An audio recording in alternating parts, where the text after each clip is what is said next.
Você está ouvindo o audiobook de Revista Espírita de 1858, de Allan Kardec. Agora, você vai ouvir o capítulo 39. Abril. O Sr. Home. Não é de nosso conhecimento que o Sr. Home tenha feito aparecer, pelo menos visivelmente a todos, outras partes do corpo além das mãos. Cita-se, entretanto, um general falecido na Crimeia, como tendo aparecido a sua viúva, e visível só para ela, posto não tenhamos nem mesmo constatado a autenticidade do relato, principalmente no que concerne à intervenção do Sr. Home no caso. Limitamo-nos àquilo que podemos afirmar. Por que mãos em vez de pés ou de uma cabeça? Eis o que ignoramos, e o que ignora ele também. Interrogados a respeito, os espíritos responderam que outros médiuns poderiam fazer aparecer todo o corpo. Aliás, não é isto o mais importante.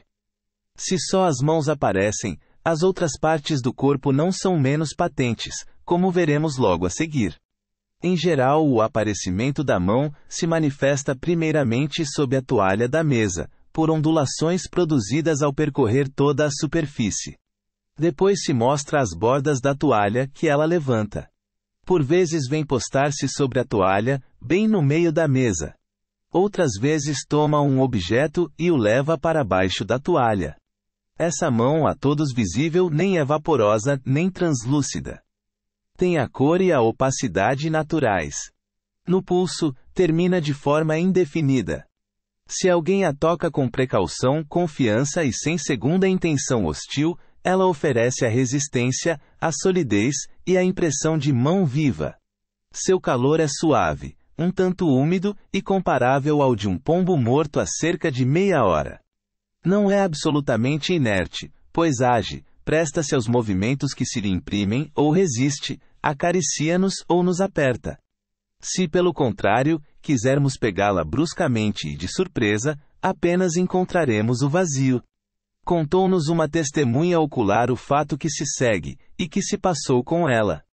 Tinha entre os seus dedos uma campainha de mesa. Mão invisível a princípio, e pouco depois perfeitamente visível, veio pegá-la, fazendo esforços para arrebatá-la.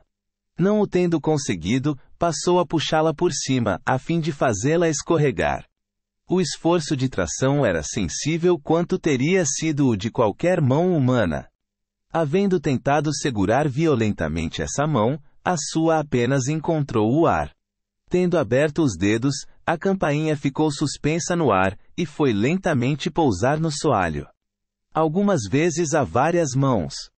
A mesma testemunha contou-nos este outro fato. Várias pessoas achavam-se reunidas em torno de uma dessas mesas de sala de jantar, que se abrem em duas. Ouvem-se batidas.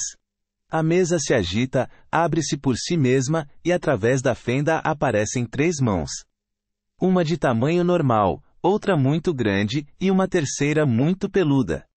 Tocam-nas, apalpam-nas, elas apertam as mãos dos circunstantes e depois se dissolvem. Em casa de um dos nossos amigos que havia perdido uma criança em tenra idade, o que aparece é a mão de um recém-nascido. Todos podem vê-la e tocá-la. Essa criança senta-se no colo da mãe, que sente distintamente a impressão de todo o seu corpo sobre os joelhos. Muitas vezes a mão vem pousar sobre vós. Então a vedes, e se não, sentis a pressão de seus dedos. Por vezes ela vos acaricia. Outras vos belisca até produzir dor.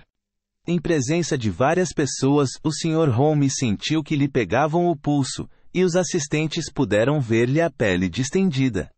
Um instante depois, ele sentiu que o mordiam. A marca dos dentes ficou impressa durante mais de 1 hora. A mão que aparece também pode escrever. Algumas vezes ela para no meio da mesa, toma um lápis, e traça as letras num papel adrede preparado. Na maioria das vezes, porém, leva o papel para debaixo da mesa, e o devolve todo escrito. Se a mão fica invisível, a escrita parece produzir-se por si mesma. Por este meio conseguem-se respostas às diversas perguntas que se pode fazer. Outro gênero de manifestações não menos notável, mas que se explica pelo que acabamos de dizer, é o dos instrumentos de música que tocam sozinhos. Em geral são pianos ou acordeons. Em tais circunstâncias, vêem-se distintamente as teclas se moverem, bem como o fole. A mão que toca ora é visível, ora invisível. A área que se ouve pode ser conhecida e tocada a pedido. Se o artista invisível é deixado à vontade, produz acordes harmoniosos, cujo efeito lembra a vaga e suave melodia da harpa eólia. Em casa de um de nossos assinantes, onde tais fenômenos se produziram muitas vezes, o espírito que assim se manifestava era o de um moço falecido há algum tempo, amigo da família, que quando vivo revelava notável talento musical. A natureza das áreas que preferia tocar não deixava a menor dúvida quanto à sua identidade para todos aqueles que o haviam conhecido. O mais extraordinário fato neste gênero de manifestações não é, em nossa opinião, o da aparição. Se esta fosse sempre aeriforme, seria compatível com a natureza etérea que atribuímos aos espíritos. Ora, nada se oporia a que essa matéria eterizada se tornasse perceptível à vista, por uma espécie de condensação, sem perder a sua propriedade vaporosa. O que há de mais estranho é a solidificação dessa mesma matéria, suficientemente resistente para deixar uma visível impressão em nossos órgãos. No próximo número daremos a explicação desse fenômeno singular, conforme o ensinamento dos próprios espíritos. Hoje nos limitaremos a deduzir-lhe uma consequência relativa ao toque espontâneo dos instrumentos de música. Com efeito, desde que a ocasional tangibilidade dessa matéria eterizada é um fato constatado, e desde que em tal estado, a mão, aparente ou não, oferece resistência suficiente para exercer pressão sobre os corpos sólidos, não é de admirar que ela possa exercer uma pressão suficiente para mover as teclas de um instrumento. Por outro lado, fatos não menos positivos provam que essa mão pertence a um ser inteligente. Nada, pois, de admirar que essa inteligência se manifeste por sons musicais, de vez que pode fazê-lo, pela escrita e pelo desenho. Uma vez entrados nesta ordem de ideias, as batidas vibradas, o movimento dos objetos e todos os fenômenos espíritas de ordem material se explicam muito naturalmente. Ponto.